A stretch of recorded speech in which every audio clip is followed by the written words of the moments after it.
Everyone. आज का जो वीडियो है वो best strategy to score more marks in class 10th।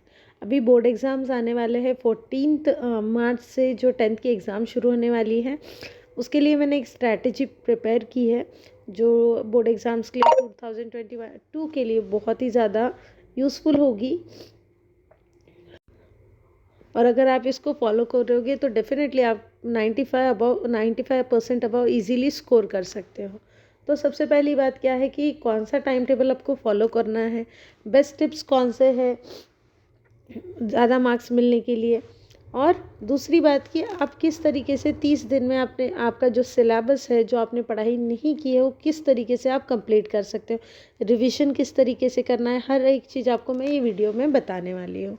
तो सबसे पहली बात ये है कि बेस्ट टाइम टू स्टडी। बहुत सारे लोग हैं जिनको सुबह उठना होता नहीं है, मैं भी आलसी हूँ, मैं भी सुबह नहीं उठ पाती हूँ, लेकिन दिन में 24 आवर्स में ऐसा कोई टाइमिंग होता है जिसमें हमारा माइंड बहुत अच्छे से फ्रेश होता है और हम बहुत अच्छे से पढ़ाई कर सकते हैं। सबके लिए ये अलग अलग होता है, किसी के लिए मॉर्निंग टाइम बड़ा अच्छा होता है, किसी के लिए इवनिंग और किसी के लिए afternoon time. Mostly afternoon time में बहुत कम बच्चे हैं जो पढ़ाई करते हैं, लेकिन अगर आप देखोगे तो मॉर्निंग बेस्ट टाइम मॉर्निंग या इवनिंग मतलब मोस्टली नाइट टाइम आप बोल सकते हो, जहाँ पे जब सब लोग सोए हुए होते हैं और तब आपको पढ़ाई करना होता है। तो देखिए, सबसे पहले अगर आप मॉर्निंग में नहीं उठ सकते हो तो आप मोस्टली मॉर्निंग में नहीं उठ सकते, 4 बजे से 5 बजे उठकर पढ़ाई नहीं कर सकते हो, तो एटलीस्ट 6 to 8 आप इजीली पढ़ाई कर सकते हो। इफ़ पॉसिबल तो 6 बजे से 8 बजे तक आप पढ़ सकते हो अच्छे से।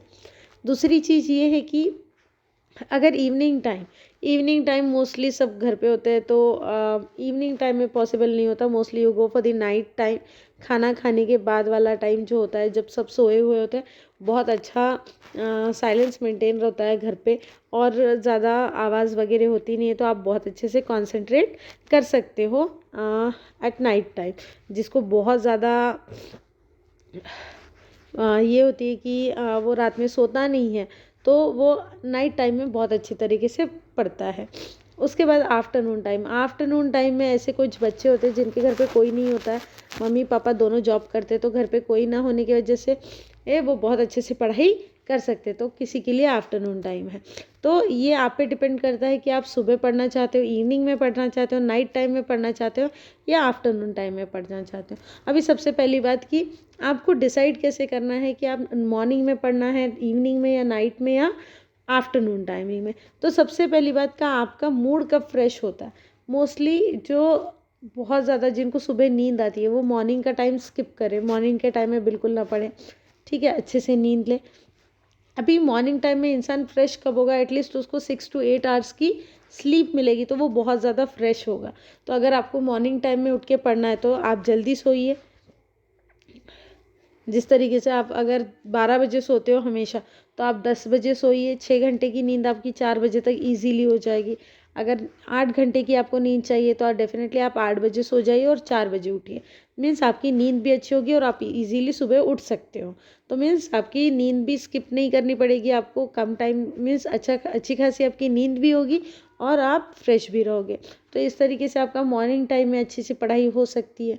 उसके बाद इवनिंग टाइम मतलब नाइट टाइम, ओके। बिफोर 8 आप अपना डिनर फिनिश कर लीजिए। डिनर फिनिश करने के बाद डायरेक्टली खाना खाने के बाद कभी पढ़ाई के लिए नहीं बैठना, नींद आती है। डायरेक्टली खाना खाने के बाद कभी भी पढ़ाई के लिए नहीं बैठना। और मोस्टली जब आप नाइट टाइम में डिनर लेते हो तो लाइट रहना चाहिए डिनर, बहुत ज़्यादा हैवी डिनर नहीं होना चाहिए। तो लाइट डिनर लीजिए और थोड़ी देर जस्ट वॉकिंग कीजिए, उसके बाद पढ़ाई के लिए बैठिए। तो आप मोस्टली जैसे कि 8 बजे से पहले अगर आप अपना खाना फिनिश कर लेते हो, 7:30 को फिनिश कर लेते हो, तो आप 8:15 या 8:30 से अच्छे से पढ़ाई के लिए बैठ सकते हो। 11:30-12 बजे तक आपकी अच्छी खासी पढ़ाई हो सकती है। मीन्स मोस्टली 3.5 या 4 आवर्स तक आपकी अच्छी खासी पढ़ाई हो जाएगी। नेक्स्ट है आफ्टरनून टाइम। अगर आपके घर पे कोई नहीं है तो afternoon time is the best one two study, okay. Mostly tuitions वगैरह होते हैं तो ये टाइम में पढ़ना नहीं होता है, तो better go for the morning और दी नाइट टाइम और दी इवनिंग टाइम, ओके। अगर आपके कोई ट्यूशन्स नहीं है, कुछ नहीं है, तो आप इजीली आफ्टरनून टाइम में पढ़ाई कर सकते हो। नेक्स्ट है which subject to study, how to study, mood swings during study and study plan. तो सबसे पहली बात कि आपको कौन सी पढ़ाई करनी है। अभी 30 डेज में कितने सब्जेक्ट्स होते हैं आपको, बहुत जैसे कि 3 लैंग्वेजेस होते हैं, फिर SST होता है, साइंस 1 साइंस 2 होता है, फिर उसी के बाद साइंस 1 साइंस 2 अलजेब्रा ज्योमेट्री, इस तरीके के सब्जेक्ट्स होते हैं। तो सबसे पहले आप एक ऐसा सब्जेक्ट लीजिए कि जो आपको अच्छा, बहुत ज़्यादा इंटरेस्टिंग हो। Take the interesting subject first. Interesting subject कौन सा है आपको जो अच्छा लगता है, वो एक सब्जेक्ट लीजिए, और उसी के साथ ऐसा सब्जेक्ट लीजिए जो आपको पसंद नहीं है, या आप पढ़ना नहीं चाहते, या आप बोर हो जाते हो, तो 1+1 हो जाएगा। ओके, मीन्स एक इंटरेस्टिंग सब्जेक्ट और एक जो सब्जेक्ट आपको पसंद नहीं या हार्ड लगता हो, ऐसा कोई सब्जेक्ट लीजिए।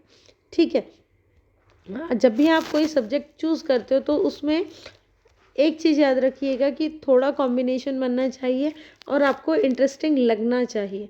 जैसे कि आप मोस्टली अगर 5 to 6 आवर्स ईजी अच्छे से पढ़ाई कर लेते हो तो आपकी स्टडी इजीली हो जाएगी। जो बच्चे 10 से 12 घंटे पढ़ते हैं वो आपकी पढ़ाई 5 से 6 घंटे में अच्छे से हो सकती है। 10 से 12 घंटे बैठने की ज़रूरत आपको नहीं पड़ेगी।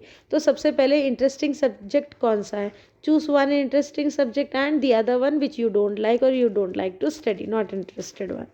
ओके, तो इंटरेस्टिंग सब्जेक्ट कब पढ़िए, स्टार्टिंग में इंटरेस्टिंग सब्जेक्ट पढ़िए, फिर आप बहुत ज़्यादा अच्छे से, जब अच्छा लगता है स्टार्टिंग में, मोस्टली इंटरेस्टिंग सब्जेक्ट इसलिए बोल रही हूँ, वैसे देखा जाए तो स्टार्टिंग में क्या करना चाहिए, जो सब्जेक्ट को में आपका इंटरेस्ट ना हो वो पहले लीजिए। क्यों?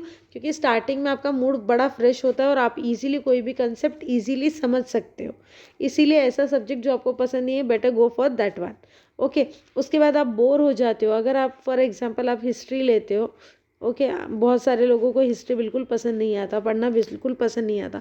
मैं आपको ये भी बताऊंगी कि आप हिस्ट्री सब्जेक्ट किस तरीके से इजीली कंप्लीट कर सकते हो। ओके, तो सबसे पहले हिस्ट्री एग्जांपल ले रही हूँ क्योंकि बहुत सारे लोग हैं जिनको हिस्ट्री पसंद नहीं आता। हिस्ट्री के साथ अलजेब्रा बहुत अच्छा सब्जेक्ट है जो बहुत लोगों को पसंद आता है, मैथ्स करना बहुत लोगों को पसंद है। तो हिस्ट्री में सबसे पहले क्या करना है, आप लोगों को हिस्ट्री लीजिए, कंसेप्ट समझिए। जब भी आप हिस्ट्री पढ़ते हो तो एक चीज़ याद रखिएगा कि उसको रटना नहीं है, लर्न नहीं करना है, क्वेश्चन आंसर्स को समझ के लीजिए। अगर आप समझ के पढ़ोगे तो आपको ईजी रहेगा। उसके बाद एटलीस्ट कंसेप्ट समझ में आ गया, या आपको कुछ वर्ड्स ऐसे होते हैं जो हार्ड लगते हैं, तो की वर्ड्स होते हैं उनको जस्ट अंडरलाइन करके रखिए, ताकि आपको नेक्स्ट टाइम जब भी आप पढ़ो रिविजन में तो आपका रिविजन बहुत ईजीली हो जाए। तो सबसे पहली बात हिस्ट्री या और अलजेब्रा लेते हैं।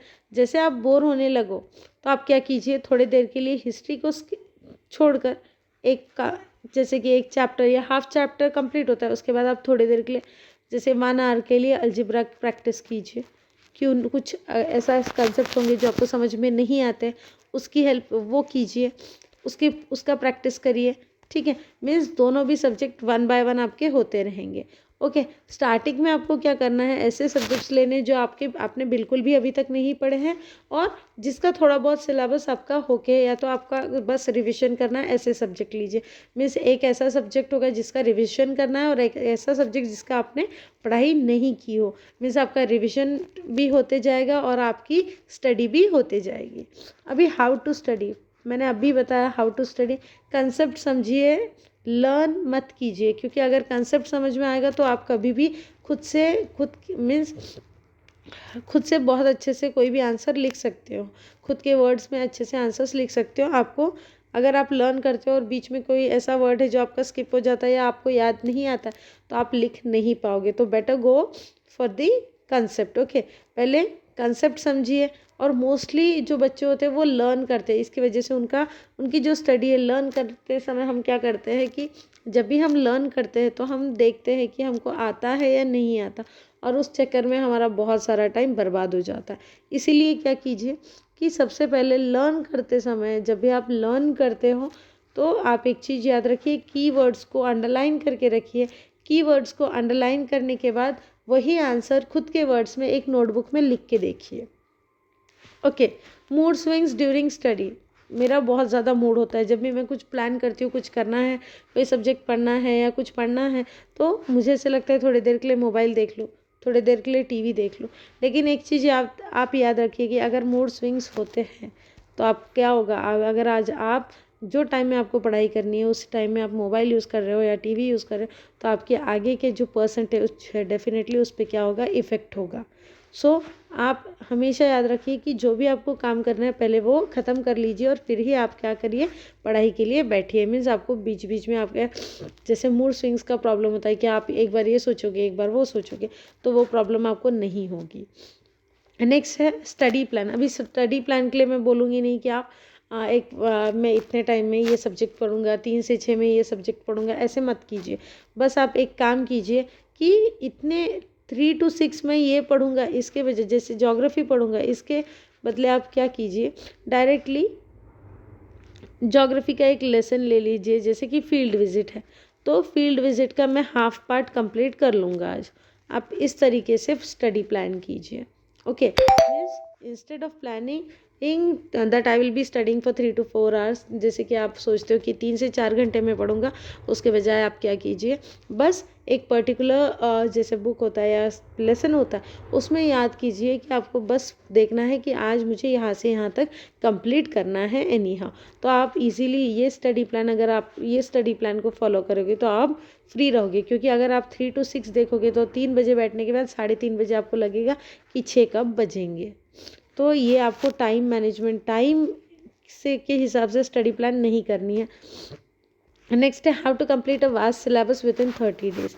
सो सबसे पहली बात यह है कि वास्ट सिलेबस है जो 30 डेज का है वो आप किस तरीके से कंप्लीट करोगे। Okay, how many subjects are there, तो ये जो 3 लैंग्वेजेस है, उसके बाद 6 जो other science 1, science 2, algebra, geometry, history and geography, इसमें से बहुत सारा सिलेबस है जो एग्जाम में नहीं आने वाला है। सबसे पहले उसको टिक कर लीजिए कि this is going to come and this is not going to come. Okay, next है सबसे पहले ऐसी चीज़ें कंप्लीट कीजिए कि जैसे कि आपने एक प्लान किया है कि मुझे आज फील्ड विजिट लेसन कंप्लीट करना है, फील्ड विजिट लेसन कंप्लीट करना है या फील्ड विजिट का हाफ पोर्शन कंप्लीट करना। तो सबसे पहली बात आप ये करिएगा कि फील्ड विजिट के साथ जैसे क्वेश्चन आंसर्स है पहले तो वो देख लीजिए कि आप क्वेश्चन आंसर्स पढ़ लीजिए। जब भी आप लैंग्वेज भी पेपर सॉल्व करते हो तब आपने पैसेजेस देखे होंगे, तो instead of reading first passage go through the questions first. पहले क्वेश्चंस पढ़ लीजिए ताकि आप जब लेसन पढ़ोगे तब आपको समझ में आएगा कि उसका आंसर क्या है, जो क्वेश्चन आपने पढ़े उसके आंसर्स क्या हो सकते हैं, तो ये आपको इजीली समझ में आएगा। अभी मैंने आपको बोला 30 डे स्ट्रैटेजी, तो आपको ऐसा से 9 डिवाइडेड बाई 30 कर लीजिए। ओके, आपको कितने दिन मिलेंगे, 3 × 27 3। ओके, तो आप 3 दिन में तो एक जो पोर्शन एक सब्जेक्ट है वो पॉसिबल नहीं है, आप कंप्लीट कर पाओगे। तो better go for the lessons which you have completed and which you have not completed. ऐसे लेसन्स देखिए जो आपके कंप्लीट हुए हैं या कंप्लीट नहीं हुए हैं। तो एक लेसन ऐसा कीजिए जो आपका कंप्लीट नहीं हुआ है वो आप क्या कीजिए, वो आप कंप्लीट करिए एक दिन में, और दूसरा जो है वो जो आपका कंप्लीट हो चुका है उसका रिविज़न कीजिए। इस तरीके से आपका रिविज़न भी होते जाएगा और आपका एक एक लेसन भी कंप्लीट होते जाएगा। और एक चीज़ हमेशा याद रखिए कि लैंग्वेजेस जो भी 3 लैंग्वेजेस है और मैथ्स 1 एंड मैथ्स 2 1 and 2 और साइंस 1 and 2, ये 3 चीज़ों को हमेशा याद रखिए कि जब भी मैथ्स 1 एंड मैथ्स 2, एक दिन आप अलजेब्रा की प्रैक्टिस कीजिए और दूसरे दिन ज्योमेट्री की। अल्टरनेट डेज ये करते रहिए और अल्टरनेट डेज साइंस का भी आप प्रैक्टिस करते रहिए। ओके, मोस्टली मैथ्स तो आपको प्रैक्टिस करनी ही है। नेक्स्ट है लैंग्वेजेस में मार्क्स बहुत कटते हैं किसमें, राइटिंग स्किल में, आप किस तरीके से लिखते हो उसमें। तो एटलीस्ट 1 लेटर या आर्टिकल या तो फिर जैसे कि कोई टॉपिक है ग्रामर का वो आप कंप्लीट कीजिए, उसकी प्रैक्टिस कीजिए, उसको एटलीस्ट हाफ एन आवर या 15 to 20 मिनट्स दीजिए। नेक्स्ट है time to study 1 subject, how many subjects you should study in a day. Already मैंने बताया है कि आपको एक सब्जेक्ट के लिए कितना टाइम देना है, वो मैं आपको बताती हूँ। How many subject, at least 2 subjects आपको एक दिन में करने, कंप्लीट नहीं करना, एटलीस्ट एक सब्जेक्ट का, जैसे कि ज्योग्राफी है उसका एक लेसन कंप्लीट कीजिए एक सब्जेक्ट ज्योग्राफी का एक लेसन कंप्लीट कीजिए। उसी के साथ एक हाथ जो लेसन है जिसको आपने रिवाइज नहीं किया है या आपका लर्न हो चुका, लर्न मीन्स आपको उसके कंसेप्ट क्लियर है, तो just go through it once. Means एक लेसन क्या होगा, लेसन रीडिंग होगा, या आपको ऐसे बोल सकते हैं कि आप उसको कंप्लीट करोगे, प्लस एक लेसन ऐसा होगा जिसको आप क्या करोगे, रिवाइज करोगे। ओके, रिवीजन भी साइड बाय साइड चलेगा और उसी के साथ जो लेसन्स हुए नहीं है वो भी आपके कंप्लीट होंगे। How to score more marks in languages, अभी मैंने बताया practice makes man perfect. As practice makes man perfect, languages के लिए राइटिंग स्किल, जो भी आप आंसर्स लिखते हो उसे क्या कीजिए, लिख के देखिए, क्योंकि हिंदी मराठी में मात्रा मिस्टेक्स होती है, उसमें आपके मार्क्स कटते हैं। दूसरी, इंग्लिश में स्पेलिंग मिस्टेक्स होती है, उसके बाद कॉमा कहाँ यूज़ करना है, कैपिटल लेटर कहाँ यूज़ करना, ये आप भूल जाते हो। तो सबसे पहली बात कि लैंग्वेजेस कोई भी सब्जेक्ट हो, एक्सेप्ट हिस्ट्री ज्योग्राफी बोल सकती हूँ, तो आपको उसमें क्या करना है, राइटिंग प्रैक्टिस करनी है लैंग्वेजेस में। ओके, और आप अपने टीचर को बोल सकते हो कि करेक्ट करके दीजिए, ताकि आपको पता चले कि आप कहाँ मिस्टेक्स कर रहे हो। नेक्स्ट है how to score more marks in SST, maths and science. अब मैथ्स, साइंस और एसएसटी में आप 40 आउट ऑफ 40 इजीली स्कोर कर सकते हो। तो किस तरीके से, सबसे पहली बात कि go through the question, previous year question papers, जो क्वेश्चन पेपर्स आपके टीचर्स सेट करते हैं वो क्वेश्चन पेपर्स, और जो प्रीवियस ईयर के क्वेश्चन पेपर है उस just go through it once. ठीक है, उस पढ़ाई का जैसे आपका सिलेबस कंप्लीट हो चुका है, तो सिलेबस कंप्लीट होने के बाद तो आप प्रैक्टिस पेपर सॉल्व कीजिए, लेकिन उसी के साथ जैसे आप पढ़ने बैठते हो तो आप देखिए कि कौन सा लेसन इंपॉर्टेंट है, उसमें से कौन से क्वेश्चंस पूछे गए हैं, और वो क्वेश्चंस को आप बहुत अच्छे से पढ़ लीजिए, क्योंकि मोस्टली ऐसे क्वेश्चंस जो इंपॉर्टेंट है वही पूछा जाता है। तो इस तरीके से क्या होगा कि ओके, अगर मैथ्स में देखोगे तो नंबर चेंज हो गए, लेकिन इक्वेशंस है तो किस तरीके से हम इक्वेशन सॉल्व करते हैं, तो वो तो चेंज नहीं होने वाला। तो इस तरीके से आपकी प्रैक्टिस होगी, और प्रैक्टिस क्या करेगी, आपको परफेक्ट बनाएगी। ओके, ये है मेरी स्ट्रैटेजी जो आप फॉलो कर सकते हो 30 डेज़ में, और अबाउट 95% आप इजीली स्कोर कर सकते हो। अगर आपको इससे रिलेटेड कोई भी डाउट है तो आप मुझे मैसेज कर सकते हो कमेंट बॉक्स में। और all the best for your exam. Only 14 मार्च से आपकी एग्ज़ाम शुरू होने वाली है, तो लगभग आपके पास 1 से 1.5 महीना है जिसमें आप बहुत अच्छे से पढ़ाई कर सकते हो। So all the best and thank you. अगर वीडियो अच्छा लगे तो लाइक, शेयर और सब्सक्राइब चैनल को ज़रूर कीजिए।